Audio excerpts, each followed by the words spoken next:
As you know, at this point, many of the MMA world has seen the movie Roadhouse, but I'm going to give you a different take on it in a way that is not review driven, but rather giving you some sort of morals of the story that we can pick up on as we take a look at and analyze some parts of the movie.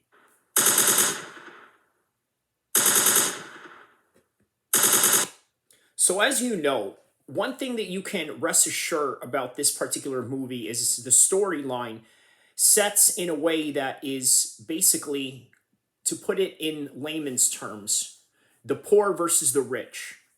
But to put it in more technical terms, there's an aspect of gentrification and also the small business and the underdog story that sort of falls into this whole narrative. And who better to play the protagonist of this whole entire movie than Jake Gyllenhaal, obviously playing as the good guy that is struggling and at one point of the movie was about to commit suicide, allowing a train to hit him, only to realize, nah, this is not for me. I have this particular opportunity that the other protagonist of the movie, the owner of the restaurant or the bar, was going to offer him some sort of compensation to become somewhat of a bouncer, but also a head of security of some sort, right? And who better to play the antagonist than somebody who is the real life person that it can gentrify your whole entire neighborhood. And by the way, there's some realities to that because there are some properties that Conor McGregor owns in Dublin to where he has decided to, let's say, raise up the prices in certain properties. And in some instances, in some news clips that I've heard, where there was this longtime barber shop in that Dublin neighborhood basically having to move out because they weren't able to pay their rent. So I thought the dynamics of that particular story sort of fits into this whole entire life imitating art type of situation. But also the other aspect that I thought was really interesting to really point out in this movie is the aspect of fighter pay, which, by the way, strangely enough, this movie is coming in at the time of when the class action lawsuit and the settlement of the UFC sort of came into play, right? And the irony of this whole entire thing is nothing short of Shakespearean at its best. There were some things that I really liked about this movie. For example, the realism of, let's say, the gentrification of these places, right? That's a reality that I think we can sort of agree on, right? Also, the fight scenes were a little bit more exaggerated. I'm going to give you some examples of what I found really exaggerated in this movie, right? For example, the part where, let's say, you saw Jake Gyllenhaal getting stabbed, right? And then puts duct tape on it on his left side. And in real life, a situation like that, he would have been dead. Now, I have to admit, the water boat chasing scene was quite amazing. And I'm going to tell you why. Considering the fact that Connor did his own stunts, that right there is A plus, considering he's a very athletic former world champion. Why would he not be able to do that? I can appreciate the stunts that he had done in this movie, especially with a lot of water and boat scenes involved, especially since I saw a live Waterworld stunt show in Universal Studios down in LA during the summer. So I thought that was interesting to sort of point out, right? The other thing is that I've started to notice a lot of some people giving this movie sort of some bad reviews, right? Saying that, well, for one, it sort of took away from the originality of the film that was made by Patrick Swayze. But of course, the originality and the concept were modified into their own version. In other words, Jake Gyllenhaal, in this particular story, the protagonist is a former mixed martial arts fighter, right? And I didn't understand when they filmed that particular scene with Jay Heron, which I don't know why they decided to use UFC 222 as sort of the event that this particular fight had taken place, as sort of a flashback in Jake Gyllenhaal's life. I didn't understand what that meant, but I did look up who headlined UFC 222, and ironically enough, obviously Sean O'Malley was in that card. He took on Andre Sukumtop.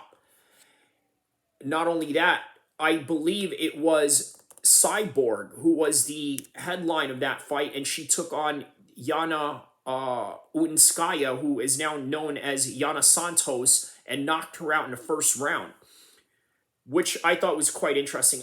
Obviously that had no correlation to it, but let me tell you a couple of things that I did find really interesting, right?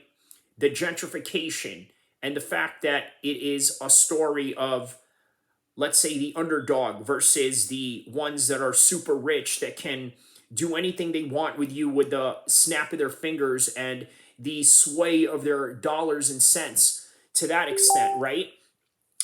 Also, the aspect of fighter pay, which I thought was quite interesting considering that, well, you have this class action lawsuit going on right now, and the UFC made a settlement, which, by the way, just kept their monopolization of the game intact as a result of it. And now the fighters have to sign a contract where they're not allowed to be part of any class action lawsuit so long as they've signed with the UFC. And again, the irony of this whole entire thing that comes into life imitating art.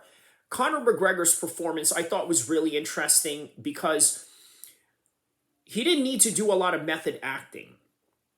And you know why? Because he is that person. Just like Ice Cube playing Doughboy in Boys in the Hood, just like Tupac Shakur playing in Juice, just like Tupac playing in, what was that movie? Gang Related. All these other top films that he was on, Poetic Justice. He didn't need to do a lot of method acting, right? Even though Poetic Justice was less of a gangster film in ways that we know Tupac to be, but yet it also coincided with the realities of, let's say, his other side, his more caring and gentler side of his thought process of things. So those are some of the things that I found really interesting in a movie, and these are some of the subliminals that I had noticed in that particular movie and the message that they were trying to convey.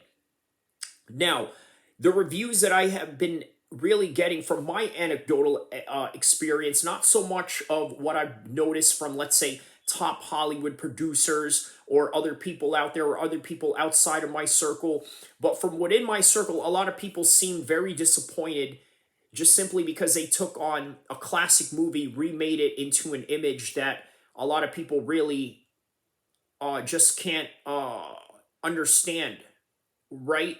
Of the remake. And I mean, look, people are always going to have negatives and positives, right? I've heard some positives about it. One positive take that I've noticed about it was from Jesse on Fire, when he took on the review of the movie and basically gave it a positive spin.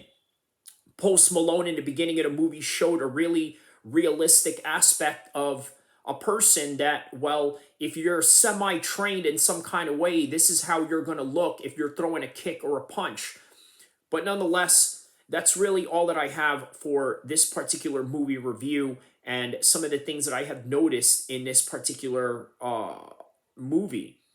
Now, what I found really interesting was that it didn't come out on theater, right? Because in the days of Lethal Weapon, in the days of Arnold Schwarzenegger's Terminator, and even in the days of Roadhouse and Wildcats and all these other great movies in the 1980s and whatnot, right? Last Action Hero with Arnold Schwarzenegger again.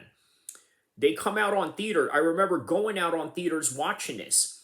But also it sort of reflects the modern consumption of entertainment that we are facing right now. A lot of people don't go out into movies anymore. A lot of people would rather stream, watch on Netflix, or watch on Hulu, or watch on Prime. Sort of a reflective on what's going on in the world in more ways than one, right? But that's all that I really have for this particular topic at hand. Don't forget to like and subscribe. I'll see you guys soon.